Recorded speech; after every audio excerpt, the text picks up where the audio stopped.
Programme में एक बार फिर खुश आमदीद। बात हो रही थी मौजूदा सियासी, आइनी और माशी बहरान के हवाले से। ज़ारा सफ़ी साहिबा, किस तरह देखती हैं? एक गुफ्तगू आप सुन रही थी, और एक तो ये है कि हम ज़रा इल्ज़ामात में तो नहीं जी सकते एक दूसरे पर इल्ज़ामात लगाकर। आपको लगता है कि पंजाब के इलेक्शंस हो सकेंगे? चूँकि खान साहब आप आज जो बात कर रहे थे और पिछले 2-3 दिन से जो जितने भी इंटरव्यूज़ उन्होंने इंटरनेशनल मीडिया को दिए, उसमें तो वो ये कह रहे हैं कि लग नहीं रहा कि इलेक्शंस होंगे, और इस माहौल में तो इलेक्शंस बिल्कुल पॉसिबल भी नहीं है। संडे को आपने जलसा करना था, उसकी इजाज़त नहीं मिल सकी। 144 इलेक्शन की तारीख अनाउंस करने के बाद लगता है, ये भी हमने पहली दफ़ा देखा। तो अगर इलेक्शंस नहीं हुए तो पाकिस्तान तहरीक इंसाफ की अगली कीमत अमली क्या होगी? देखिए, इलेक्शन तो इनको कराने चाहिए, और ये अगर नहीं कराएंगे, ऊपर से ये दिखा रहे हैं कि हम बड़े इंटरेस्टेड हैं इलेक्शन में, और इनकी जो खातून हैं जो लंदन में ज्यादा रहती रही हैं और जिनका सारा सब असासे भी लंदन में है, वो अब 4 जगहों से खड़ी हो रही हैं इलेक्शन में पंजाब में। तो उस अपनी तरफ से तो वो दिखा रही हैं कि जी हम इलेक्शन में इंटरेस्टेड हैं, मगर इनकी जो अंदाज है और जिस तरह से ये लोगों को ट्रीट कर रहे हैं और जिस तरह से ये 144 दफा 144 लगाई, उससे साफ जाहिर है कि इनकी अपनी नीयत जो है वो सही नहीं है। और इनकी ना नीयत सही है, ना इनकी जबान दुरुस्त है, ना इनके ख्यालात सही हैं, ना इनका डायरेक्शन किसी तरफ जा रहा है। और ये हालात खराब से खराब तर करते चले जा रहे हैं और पाकिस्तान को मुस्तहकम होने से रोक रहे हैं। मिडिल क्लास को परेशान करके रखा हुआ है इन्होंने। रोज एक तेल ऑयल का बम लोगों पे गिराते हैं, और अगर एक बम अवाम ने भी गिरा दिया तो उससे कौन सी तकलीफ हो रही है। रातों रात पैसे बढ़ा दिए पेट्रोल के। गरीब आदमी 1 लीटर पेट्रोल अपनी गाड़ी में नहीं डाल सकता, मोटरसाइकिल में नहीं डाल सकता। वो अपने बच्चों को स्कूल कैसे लेके जाए, अपने तमाम जिंदगी के मामलात को कैसे हल करे। देखिए, ये तनाजुर में रख के इलेक्शन होता है। इमरान खान अपने लिए इलेक्शन नहीं कर रहा है, ये समझने की जरूरत है। इन्होंने इमरान खान वर्सेस देमसेल्व्स किया हुआ है, जो कि गलत इन्होंने अपने दिमाग में एक कहानी बनाई है, तस्वीर खींची है और उसको लोगों पे प्रचार कर रहे हैं। ऐसी कोई बात नहीं है।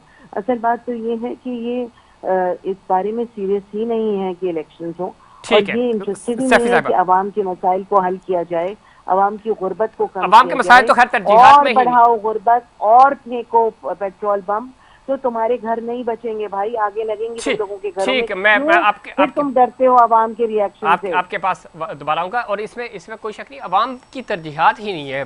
बाजवा साहब, चूंकि आप तो रिलीफ देने आए थे उस वक्त, चूंकि हमें ये बताया जा रहा था कि रिलीफ देना है, पाकिस्तान तहरीक इंसाफ बेहतर डील नहीं कर रही और इनको इकॉनमी बेहतर करना आती भी नहीं है। आपके 2 बड़े तजर्बेकार खिलाड़ी आए, लेकिन वो नहीं सेटल कर सके चीज़ें। आज भी दूर दूर तक हमें रिलीफ नहीं नज़र आ रहा। रिलीफ क्या, हालात बिगड़ते जा रहे हैं। अब हम दोस्त ममालिक, आज इसहाक डार साहब बता रहे थे कि चूँकि IMF का जो मायदा रुका हुआ है, ज़रा ये जो किस्त आएगी, आप दोस्त ममालिक की छोटी देंगे, पैसे रखवाएंगे तो बात बनेगी। सर, कैसे रिलीफ मिलेगा? मुश्किल फ़ैसले तो ठीक होंगे जो भी करने थे, लेकिन आज मुल्क जो है वो एक नई दलदल में जाता हुआ हमें नज़र आ रहा है, और इसका आफ्टर इफेक्ट्स जो है वो अगले 6 महीने में आएंगे। अभी जो महंगाई हो रही है इसका, और मायदे तो साइन ही नहीं हुए, IMF ने तो अभी डील दी ही नहीं है, तो कैसे रिलीफ मिलेगा? और पंजाब के इलेक्शन सीज को हो रहे हैं या नहीं हो रहे? देखिए, पहली बात तो ये है कि जो आपने कहा कि जी आप महंगाई के ऊपर काबू नहीं पा सके, तो हमने कोई शौक से नहीं ली। इनके अपने लोग जो थे, इनके जो अपने साथी थे, इनकी कोalition पार्टीज जो थी, वो इनका साथ छोड़ के चली गई। इनके अपने साथी इनको साथ छोड़ के चले गए, और पहले ये कहते थे कि इनमें दमखम नहीं है, ये तहरीक अदम पेश नहीं कर सकते। फिर इन्होंने कहा कि हाँ, मैं तो अल्लाह का शुक्र अदा करता हूँ कि इन्होंने तहरीक अदम पेश किया। जब अदम पेश होने वाली थी और जब इनको पता चला कि ये कामयाब होने वाली है, तो फिर इन्होंने वो ब्रीच ऑफ कंट्रैक्ट किया। जो कंट्रैक्ट, जो MOUs एक स्टेट के दरमियान एक इंटरनेशनल इदारे IMF के साथ थे, ये इस तरह के जो MOUs होते हैं वो फ्रॉड के दरमियान वो तो ठीक है। चले, इन्होंने क्या किया, आपने क्या किया? अवाम तो ये चाहते थे ना कि आप आएंगे, या PTI या PPP हो, हमें रिलीफ मिले। तो वो पूछ रहे हैं कि हमें कब रिलीफ मिलेगा, इस वक्त तो महंगाई आती जा रही है, ऊपर से रमजान आ रहे हैं सर। यही जफीर साहब, मैं यही अर्ज करने जा रहा था कि ये जो महंगाई है ये इन्हीं की वजह से, और इन्हीं के उनको अभी जो हम उनके साथ IMF के साथ जो कॉन्ट्रैक्ट या जो MOU साइन करने जा रहे हैं, ये वही हैं जो शरायत इमरान नयादी साहब ने तय की थी। ये सेम वही प्रोजेक्ट है। ना करें सर। लेकिन मैं सर अर्ज करता हूँ, जी जी ब्रीच ऑफ कॉन्ट्रैक्ट उस वक्त हुआ जब उन्होंने कहा था कि आपने पेट्रोल को, लेवी को 50 रुपए पर लीटर तक लेके जाना है, लेकिन जब इनकी हुकूमत जा रही थी तो उन्होंने जाते हुए बाजवा साहब ये चीज़ें हमें भी पता थी, और आपके उस वक्त यानी इसहाक डार और मिफ्ता इस्माइल साहब दोनों साबिक वजीर खजाना, यानी अब तो कोई ऐसा नहीं है कि उनको पता ही नहीं है, उनको पता है कि IMF क्या शराइत रखता है, कैसी रखता है। तो उस वक्त तो वो दावा कर रहे थे कि हम बेहतर डील करेंगे। मैं बार बार ये बात कह रहा हूँ, हाँ अगर आपने वादे ना किए होते, आप कहते कि बहुत सख्त शराइत हैं, इन्हीं शराइत के साथ ज़रा हमें जाना होगा, जो कि पता था सबको। देखिए मैं अर्ज करता हूँ, ना तो कोई जनरल इलेक्शन था पिछले साल अप्रैल में, जी और ना ही कोई इलेक्शन कैंपेन थी जिसमें हमने अवाम के साथ कहा कि जी हम महंगाई कम करेंगे, हम ये करेंगे, हम वो करेंगे। अरे सर आप तो कैंपेन चला रहे थे, पाकिस्तान पीपल्स पार्टी तो वहां पे अपनी पूरी रैली लेके मार्च लेके गई थी। आपने आपके जलसे जुलूसों में PDM जो जलसे कर रही थी ना सर, एक मिनट बाजवा साहब, आप रिएक्शन कर दूं। PDM जलसा ही इस पे कर रही थी कि ये महंगाई है, महंगाई तो आपका पहला पॉइंट था जो PDM के निकात से। हम महंगाई मार्च भी कर रहे थे, हमने महंगाई मार्च भी किए, हमने महंगाई के खिलाफ कैंपेन भी की, इसमें कोई शक नहीं। सही। लेकिन मैं ये अर्ज करता हूँ ये जो सारी तो सर ये कैसी कैंपेन थी कि पाकिस्तान की 75 साल तारीख में सर लोगों ने गुर्बत की वजह से, घरेलू तंगदस्ती की वजह से खुदकुशियां तो की, लेकिन कभी आटे के हसूल के लिए इस पाकिस्तान में लाइन में लग के किसी ने जान नहीं दी थी, वो अब हो गया। तो ये तो आप गरीब ही खत्म करते जा रहे हैं सर। देखिए ये बात आपकी दुरुस्त है, उसमें मिस मैनेजमेंट के दरमियान वो एक शख्स जो थे, बूढ़े आदमी, वो बिल्कुल जान बहक हुए, उस बात का अफसोस है। लेकिन क्या आप समझते हैं कि इस वक्त जो हालात हैं या ये कोई जानबूझ के पैदा किए गए हैं? नहीं, लेकिन इनको जानबूझ के सही भी नहीं किया जा रहा है सर। मसला सिर्फ ये है, हमें कोई इशू नहीं है, आप हुकूमत करें, आप 100 साल हुकूमत करें इसके ऊपर, इस मुल्क के ऊपर, लेकिन हालात सीधे हों। हम तो चाहते हैं हालात बेहतर हों। हमारी लाइबिलिटीज इस कदर ज्यादा है, इस कदर कर्जे सख्त तरीन शराइत के तहत इमरान नयादी साहब की गवर्नमेंट ने लिए थे कि जिनको मुझे तो लगता है सर 75 साल से शायद इमरान खान ही हुकूमत करते हुए आ रहे थे, सारा मलबा उधर डाल दिया जाता है। 3 साल उनकी हुकूमत रही, 30 से 35 साल आप, ये 23वां मायदा है सर। 2 मायदे सिर्फ पाकिस्तान तहरीक इंसाफ ने किए, बाकी 21 प्रोग्राम जो है IMF के, वो सर आपने या जो मार्शल्लाह के दौर में, मुशर्रफ साहब के दौर में IMF के साथ डील्स हुए।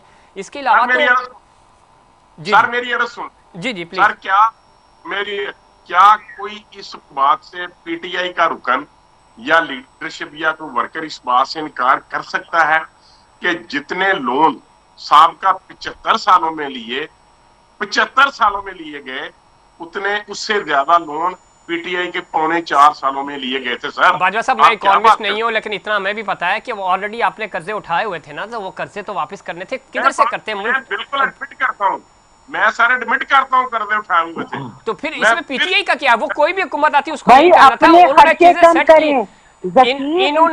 इन्होंने जब आपके वज़ीर खजाना ने इक्तिसादी सर्वे रिपोर्ट जारी की, आपने कहा कि 4 डिपार्टमेंट ने हमने टारगेट अचीव किए, यानी पाकिस्तान तहरीक इंसाफ ने, अब तो इसका मतलब है इंडिकेटर बता रहे थे कि इकॉनमी बेहतरी की तरफ जा रही है। तो ये तो आपके मिफ्ता इस्माइल साहब की रिपोर्ट है, ये तो मेरी रिपोर्ट या गजाला सैफी या मुसर्रत न्याजी साहिबा की रिपोर्ट तो नहीं है।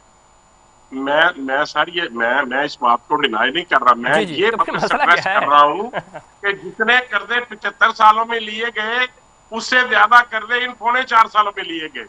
इस बात से ये डिनाई नहीं कर सकते। जी इसमें गजाल साहब मैं चाह रहा हूँ आप कमेंट कर दें, फिर मैं मुसर्रत न्याजी साहिबा की तरफ जाऊँ।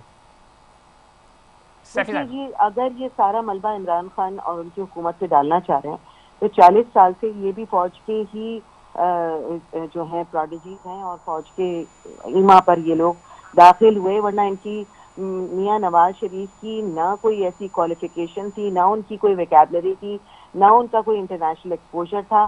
फौज के पिट्ठू बन के ये आए थे, और इन्होंने फिर फौज का पिट्ठू बन के पूरे पाकिस्तान को एक ही डकार में हजम कर लिया। और अब इनकी औलाद और फिर उसकी औलाद चाह रही है कि वो यहाँ पे शहनशाहियत के झंडे गाड़े। यहाँ अवाम ने फैसला कर लिया है कि वो खानदान जो अपने आप को ठीक, बादशाह समझते हैं इस मुल्क का, उन्हें पाकिस्तानियों ने रद्द कर दिया। रद्द की। इलेक्शंस होने चाहिए, जरा जितने भी इलेक्शंस राग में जो अलापेंगे ना, जी। अब ये जितने भी राग अलापेंगे वो हमारे ठीक है, कानों में आपका पॉइंट, सुनेगा। आपका पॉइंट है मुसर्रत न्याज़ी साहिबा। लोग इनकी इन बातों से तंग हैं ठीक है, और जरा इसलिए सैफी इनको साहिबा, जरा निकालना इसका वाहिद चाहते हैं। हल ये है कि और इलेक्शंस दूसरा हो, पता तरीका चले इसका ये कि इलेक्शन कराया जाए। जी, इलेक्शंस हो, पता चले कि पाकिस्तान के अवाम किस जमात के साथ है, जिस जमात को वो मुंतखब करे वो आए, इक़्तिदार संभाले और इकॉनमी भी सही करे, पाकिस्तान की पॉलिसियाँ भी ठीक करे। मुसर्रत न्याज़ी साहिबा, कुछ कोई हल, कोई उम्मीद नज़र आ रही है इस पूरी सूरत हाल में आपको? इंशाल्लाह हल होना चाहिए। और मैं समझती हूँ कि जितने भी सियासतदान हैं मिल बैठे और तमाम के तमाम, मैं कहती हूँ सियासी जमात के जो सरबराह हैं वो तो बैठ सकते हैं, लेकिन खान साहब से मुझे कोई उम्मीद नहीं है। क्योंकि देखिए, खुद ही खान साहब कहते हैं कि जब अदालत उन्हें बुलाती है तो खुद कहते हैं, हालांकि जो अदालत में नॉट अवेलेबल उनके वारंट है उसमें खान साहब जाते ही नहीं है। और जब मीनारे पाकिस्तान पे जलसे की बात, अरे ये बात हो गई ना, मैं ये कह रहा हूँ हल क्या है इस बात। देखिए मुसर्रत न्याज़ी साहिबा, एक चीज है, हल यही है, देखिए टेबल टॉक होनी चाहिए, बैठे मिलकर बैठे, कौन करेगा? सारे लोग मिलकर बैठेंगे, लेकिन खान साहब नहीं बैठेंगे। मुसर्रत न्याज़ी साहिबा, आप बात करने को तैयार नहीं है, हुकूमत बात करने को तैयार नहीं है, तो कौन बात करेगा? आप इस इकरार में बात सुने, देखिए खान साहब जो है ना, अगर खान साहब ने आज कह दिया है तो ऐसे तो नहीं है कि सारे इनके जो है ना गुलाम है और वो कह देंगे कि जी इन खान साहब ने कह दिया मैं किधर भागे चले आए। ऐसा नहीं होता। मैं ये कह रहा हूँ कि ये रवैया भी तो नहीं होता ना तो कि आपकी तरफ से, हुकूमत की तरफ से कोई बयान आए कि ठीक है हम कमेटी बना रहे हैं, कोई मुज़ाकराती टीम होगी, कोई बातचीत होगी। तो अपनी देखिए, मेरी बात सुने, अपोजिशन में थे तो पार्लियामेंट में जो अपोजिशन के लीडर्स थे उनके साथ या किसी के साथ ये बात करना पसंद नहीं करते थे। जबकि मेरे चेयरमैन बिलावल भुट्टो जरदारी साहब ने हमें कहा कि आप बेहतर काम करें, हम आपका साथ देंगे। बेहतर काम करते हैं ना, क्यों नहीं किए? तो बात दरअसल ये कि देखिए, मैं तो अब भी कहती हूँ इस मुल्क की खातिर अवाम के खैर ख्वाह है तो आपको अपोजिशन का रोल प्ले करना चाहिए था, आपको अपोजिशन में बैठना चाहिए था। चले मुसर्रत न्याज़ी साहिबा, आखिरी पॉइंट, आप तो जमहूरियत के सबसे बड़े चैंपियंस हैं, दावेदार हैं, मुझे ये बताएं कि पंजाब में अगर इलेक्शंस 90 दिन के अंदर, जो कि 30 तारीख को इलेक्शंस कराने हैं, जो कि पाकिस्तान तहरीक इंसाफ ये कह रही है, हालात ये बता रहे हैं कि शायद इलेक्शंस ना हो पाए इन हालात में, तो अगर इलेक्शंस डिले होते हैं, पाकिस्तान पीपल्स पार्टी PDM के साथ यानी इत्तेहादी हुकूमत के साथ खड़ी होगी या आइन और कानून की जंग लड़ेगी, पाकिस्तान तहरीक इंसाफ के साथ खड़ी होगी, साथ देगी? देखिए, हम तो बिल्कुल आइन को, कानून के तहत अपनी अदलिया का एहतराम करते हैं और बिल्कुल हम तो चाहते हैं कि जी इलेक्शन अगर अनाउंस किए हैं कि 90 दिन के अंदर होने चाहिए तो बिल्कुल होने चाहिए, हम उस चीज़ से नहीं भागने वाले, ठीक है। और पाकिस्तान पीपल्स पार्टी भरपूर हिस्सा लेगी जब भी इलेक्शन हो।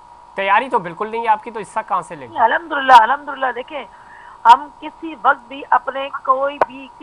भी हमने ऐसा नहीं किया कि जब बुरा से बुरा वक्त भी पाकिस्तान पीपल्स पार्टी पे आया है तो हमने अपना कैंडिडेट हर जगह पे खड़ा किया। हमें इन लोगों की तरह नहीं है कि हमें कैंडिडेट ही ना मिले। उनके पास कैंडिडेट है, इस वक्त तो आपको नहीं मिल रहे। बाजवा साहब, आपकी तैयारी कैसी है? अल्हम्दुलिल्लाह, आप आवाज तो दें। चलिए ठीक है बाजवा साहब, बच्चों के वक्त खत्म हो रहा है। बाजवा साहब, आखिरी 10 सेकंड, आपकी तैयारी कैसी है और इलेक्शंस हो रहे हैं पंजाब में? बाजवा साहब। सर देखिए, हमने पूरी तैयारी की हुई है। मरियम नवाज ने हर डिवीजन में वर्कर्स कन्वेंशन किए हैं, तंजीमी ढांचा मुकम्मल किया है और अपने जो वर्कर्स हैं उनको बिल्कुल हमने तैयार किया हुआ है। हम इलेक्शन के लिए तैयार हैं। हमारे कारकुनान ने, हमारे जो उम्मीदवार हैं, उन्होंने डॉक्यूमेंट्स जो है वो रिटर्निंग ऑफिसर्स के पास जमा करवा दिए हैं। हमारी पार्टी ने, मरियम बीबी जब कैंपेन संभालती है ना, हालिया जब 20 इलेक्शन हुए ज़िमनी इंतखाबात पंजाब के, आपकी पार्टी हार गई। कश्मीर में, उसमें वहाँ मौजूद भी था, आपने कवर किया, कैंपेन चलाई कश्मीर के बुरी तरह। हालांकि आपकी वहाँ पे हुकूमत थी, फारूक हैदर साहब वज़ीर आज़म थे, लेकिन आप बुरी तरह इलेक्शन आ रहे, GB में आप बुरी तरह इलेक्शन आ रहे, तो रिकॉर्ड ये बता रहा है। तो आप पंजाब के इलेक्शन देखते हैं कि आप कोई सरप्राइज दे पाएंगी मरियम बीबी? जब इमरान न्याज़ी साहब गवर्नमेंट में थे तो उन्होंने भी सारे के सारे इलेक्शन आ रहे थे, ये भी पता है ना आपको। लेकिन उन्होंने GB और कश्मीर जीता है। जब कोई पार्टी गवर्नमेंट में होती है तो उस वक्त सूरत हाल और होती है, जब कोई पार्टी अपोजिशन में होती है। सफी साहब, आपको कामयाबी नजर आ रही है और इलेक्शन नजर आ रहे हैं 30 को? 10 सेकंड है प्लीज। देखिए, अगर इनका रहा आवाम के लिए और एक सीनियर लीडर के लिए, पाकिस्तान तहरीक इंसाफ के चेयरमैन के लिए, तो और उसको ख़त्म करने की साजिशें इन्होंने मुसलसल जारी रखी, तो ये इलेक्शन होते नज़र नहीं आ रहे। अगर इन्होंने मसालिहत का हाथ आगे बढ़ाया और अवाम के साथ सिलाजोई के साथ आगे बढ़े और इलेक्शन को खैर मकदम किया, तो फिर हम देख सकते हैं कि कोई पॉजिटिविटी नजर आए। अल्लाह करे कि पॉजिटिविटी नजर आए और तमाम स्टेक होल्डर्स ऑन बोर्ड हो सके। प्रोग्राम का वक्त खत्म हुआ, मुझे दीजिए इजाज़त। आप तीनों मेहमानों का बहुत शुक्रिया। मुझे और मेरी टीम को दीजिए इजाज़त। अल्लाह निगहबान।